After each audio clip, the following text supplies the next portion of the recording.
My name is Keira. I'm 36 years old. I was born into a poor family. Life was very hard. When I was only 10 years old, my father died. My mother worked day and night.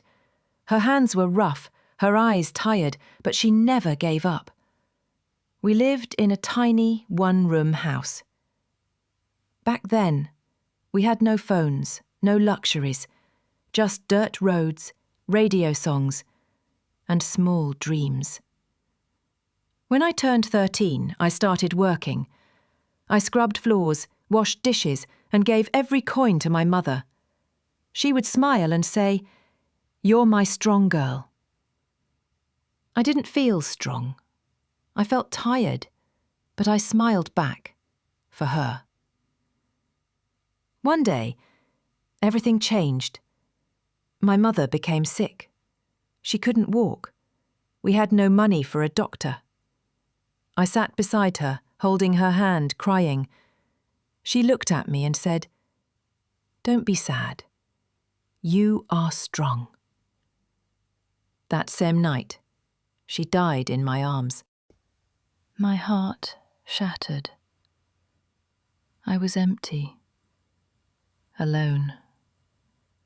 No father, no mother, no family,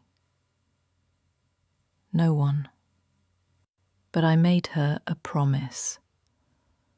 I will never give up. Years later, I found a job as a security guard in a rich family's house, the Collins family. Mrs. Collins was kind. She gave me tea and asked about my day. Her husband was always busy, and their son, a 20-year-old boy, not the burn it all down kind, but the don't talk to me kind. He never said hello. Still, I was grateful. I had work, a bed, food, and money. Then one morning, everything collapsed again. I opened the gate as usual. Suddenly, sirens! Police cars rushed in, men shouting, guns pointing. My heart stopped. I froze, raised my hands. They stormed the house. Moments later, they came out yelling, "They're all dead." Mrs. Collins, her husband, their son, lying in blood. I couldn't breathe. My chest felt heavy. Before I could think, the police grabbed me, handcuffed me, dragged me into their car. "You're the only one here. The cameras don't work. Your hands have blood." "No! I didn't do it. Please. I loved Mrs. Collins. She was kind." But they didn't care. In court, things were worse. My lawyer barely spoke. "Thank you, Your Honour. My client pleads not guilty." That was it. The judge looked tired. The jury looked bored. No one cared. Then I heard the words that killed me inside. Guilty. Life in prison. I was only 23 years old. My knees gave out. No one cried for me. No one shouted for me. I was nothing. Prison became my new world. Cold, dark, silent. My cell had one bed, one toilet, 4 walls of despair. Nights were endless. I cried until no more tears came. Funny how a single moment can last forever, even when everything else fades. Years passed. I stopped counting. Then one day, a miracle. New evidence. A neighbour's old security camera had captured someone else near the house that night. My case reopened. Investigators found DNA on broken glass inside the Collins home.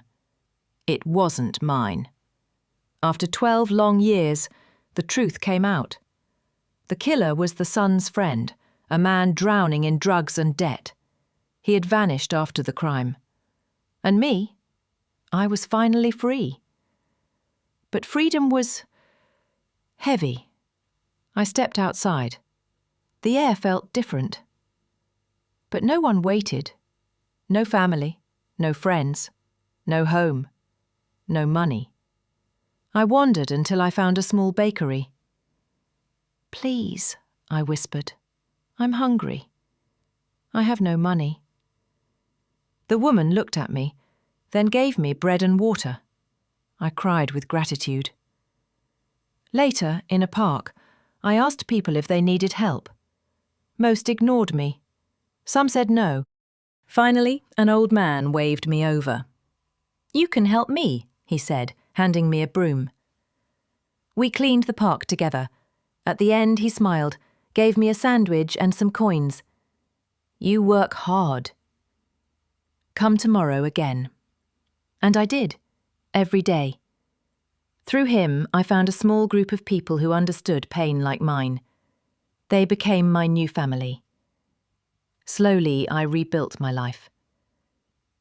Life can be cruel. It can bury you in darkness. But even in the darkest night, a light can still shine. If you believe, if you keep hope alive, better days will come. If this story touched your heart, please like, comment, share, and subscribe.